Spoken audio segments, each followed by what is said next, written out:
Welcome to Success Point. Today we are going to discuss about the soil sampler. আজকে আমরা mainly যেটা দেখব সেটা হচ্ছে সয়েল স্যাম্পেলার। সয়েল স্যাম্পেলার মেনলি দু ধরনের হয়, একটা হচ্ছে ডিস্টার্বড সয়েল স্যাম্পেলার, একটা হচ্ছে আনডিস্টার্বড সয়েল স্যাম্পেলার। যখন আমাদের যে কোনো কনস্ট্রাকশন করা হয় তার ফার্স্ট স্টেজ হচ্ছে সয়েল টেস্ট।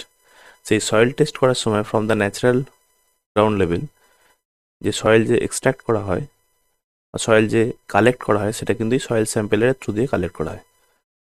এটাকে ডিস্টার্ব সয়েল স্যাম্পেলার কেন বলা হচ্ছে? কারণ ফ্রম ন্যাচারাল গ্রাউন্ড বেডে আমাদের সয়েলের যে প্রপার্টি থাকে, যখন আমরা স্যাম্পেলটাকে কালেক্ট করি তখন কিন্তু তার প্রপার্টিটা চেঞ্জ হয়ে যায়। সেই কারণে এটাকে বলা হয় আমার ডিস্টার্ব সয়েল স্যাম্পেলার। আর একটা আনডিস্টার্ব সয়েল স্যাম্পেলার আছে যেখানে আমাদের প্রপার্টিগুলো কোনো চেঞ্জ হয় না। এই সয়েল স্যাম্পেলার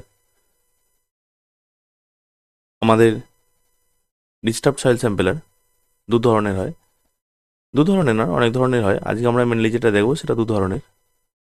একটা হচ্ছে দেখতে পাচ্ছ তোমরা, খুব ইম্পর্টেন্ট, স্প্লিট স্পুন স্যাম্পলার। বাঁ দিকেরটা আছে রিয়েল পিকচার আর ডান দিকেরটা আছে আর্টিফিশিয়াল পিকচার। আমাদের এর তিনটে কম্পোনেন্ট থাকে।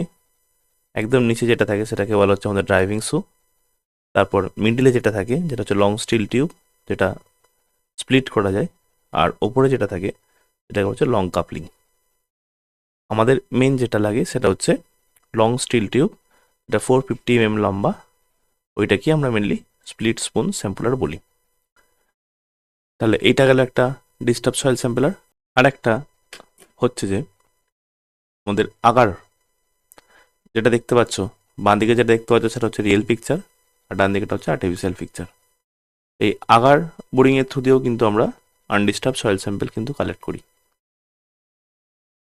তাহলে আমাদের দু ধরনের হলো, একটা হচ্ছে স্প্লিট স্পুন স্যাম্পলার আর একটা হচ্ছে আগার, যেগুলো দিয়ে আমরা ডিস্টার্বড সয়েল স্যাম্পল কালেক্ট করি। Thank you.